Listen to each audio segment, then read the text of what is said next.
ये कैसा cease fire है जहां बातें कम, बारूद ज्यादा बरस रहा है। अमेरिका, ईरान दोनों जबरदस्त हमला कर रहे हैं। ईरान ने कहा अभी 3 अड्डों को तोड़ा है, 13 सैन्य अड्डों पर हमला बाकी है। ट्रंप की धमकी लिख कर दो, नहीं बनेगा एटम बम, वरना मुश्तबा का नंबर। कुवैत में ईरान के ड्रोन धमाकों में मौत की खबर से अमेरिका सन्न हो गया है। ईरान ने अमेरिका को मदद देने वाले 3 देशों को मिसाइल से फोड़ डाला है। रेवोल्यूशनरी लड़ाकों ने अमेरिकी सैन्य ठिकानों वाले दुश्मन देशों को वार्निंग दी है कि अगला धमाका उन देशों पर होगा जहां भी ट्रंप फोर्स तैनात है। वहीं अमेरिका ने 4 दिनों में चौथी बार ईरान के केशम आइलैंड पर हमला किया। इससे भड़के ईरान ने दावा किया कि कुवैत, इराक और बहरीन में मौजूद अमेरिकी सैन्य ठिकानों को मिसाइल और ड्रोन से भारी नुकसान पहुंचाया गया है। ईरान ने सबसे जबरदस्त हमला कुवैत में किया है, जहां सुबह शुरू हुए मिसाइल धमाके अब भी रुके नहीं है। ईरानी हमलों से कुवैत इंटरनेशनल एयरपोर्ट पर अफरा तफरी मची है। हालांकि कुवैत ने बयान जारी कर कहा है कि उसके एयर डिफेंस सिस्टम दुश्मन की मिसाइलों और ड्रोन को रोकने की पूरी कोशिश कर रहे हैं। ज्यादातर विस्फोट इंटरसेप्शन ऑपरेशन के चलते हुए हैं, लेकिन कुवैत रिहायशी इलाकों में बारूदी तांडव दिखाई दिया है।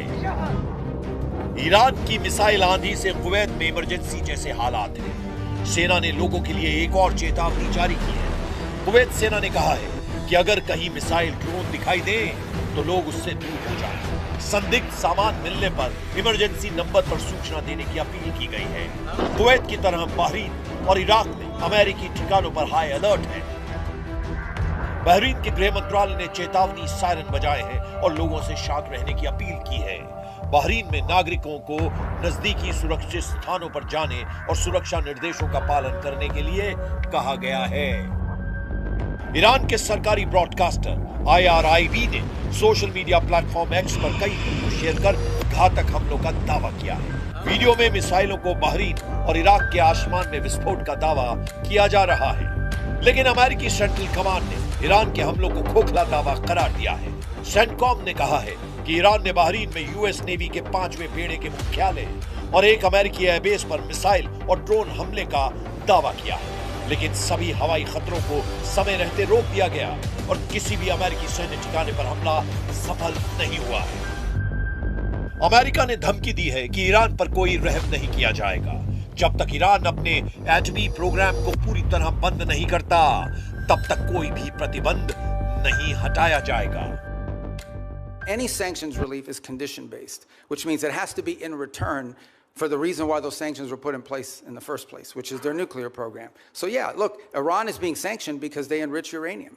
Iran is being sanctioned because they've highly enriched uranium. Iran is being sanctioned because of their nuclear activities. If they agree to give up those things, there will be sanctions relief associated with their commitment and compliance.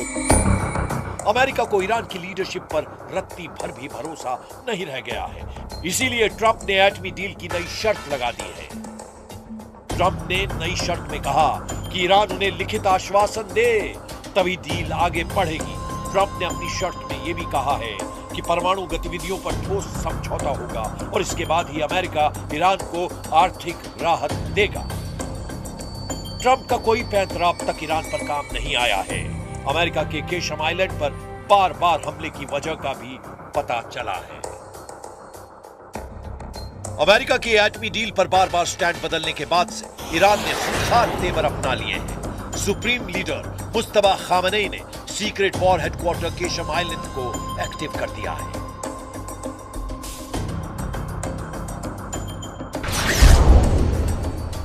Qeshm island फारस की खाड़ी में Iran का सबसे बड़ा द्वीप है। यह हॉर्मुज़ स्ट्रेट के मुहाने पर है, जहां से दुनिया का लगभग 20 से 25% कच्चा तेल गुजरता है। 135 किलोमीटर लंबे आइलैंड में पहाड़ियों के नीचे ईरान ने सुरंगें और बंकर बनाए हैं। इन सुरंगों में सैकड़ों मिसाइलें तैनात की गई हैं। इन्हें मिसाइल फार्म भी कहा जाता है, जहां से ईरान लंबी और मीडियम रेंज की मिसाइलों को आसानी से लॉन्च कर रहा है। ये मिसाइलें फारस की खाड़ी में मौजूद किसी भी दुश्मन के जहाज को हिट कर रही हैं। मुस्तफा का यह अंडरग्राउंड युद्ध मुख्यालय गेम चेंजर साबित हो रहा है। ईरान ने केशम आइलैंड को ट्रंप के जंगी बेड़ों की तर्ज पर बना रखा है। इस आइलैंड की पूरी फिल्म ईरान ने रिलीज कर दुश्मनों के होश उड़ा दिए हैं। समुद्री मोर्चे पर ईरान ने अपना इरादा साफ कर दिया है। ईरान के हजारों ड्रोन अमेरिका की नौसेना पर हमले के लिए तैयार हैं। ईरान ने हॉर्मुज के आसपास टापुओं पर लड़ने के लिए अपने टैंक समंदर में उतार दिए हैं। ईरान के कमांडो भी सुरंगों से निकलकर लड़ने को तैयार है। और इन सब के पीछे खड़ी है ईरान की मिसाइल पावर, जिसके धमाकों की ताकत ट्रंप से बेहतर कौन जानता है। लेकिन इन सब के बीच अमेरिका को डराने वाली खबर केशम की मिसाइल सिटी से आई है।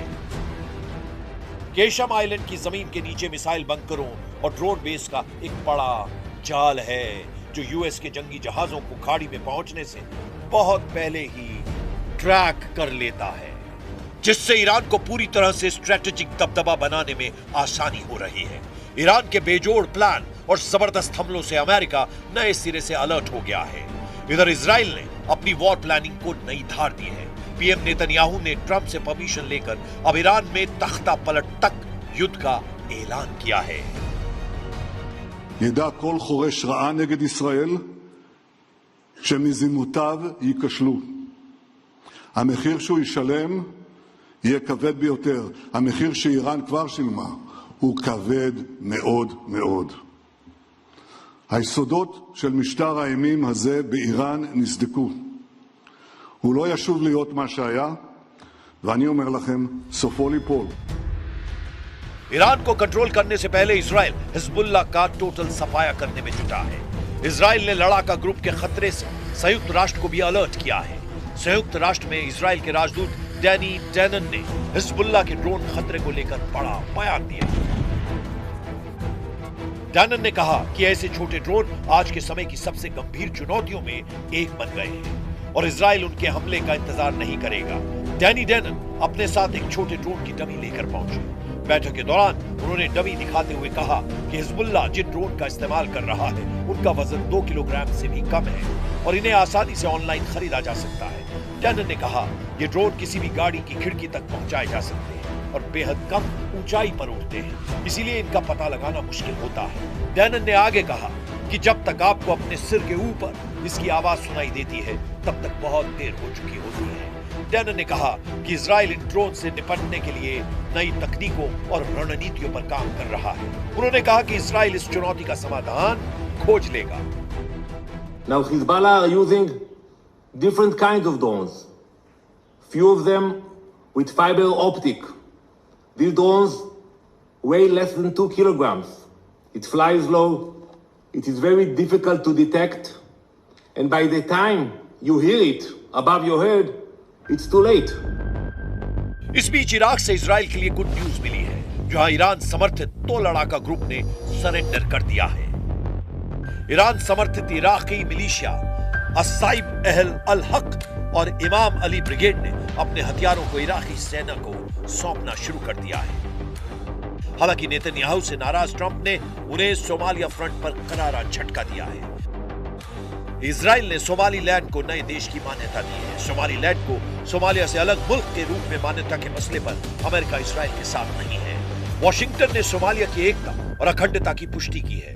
मिडिल ईस्ट से आई रिपोर्ट के मुताबिक सऊदी अरब और खाड़ी देशों के प्रेशर में ट्रंप ने सोमालिया का पक्ष लिया है।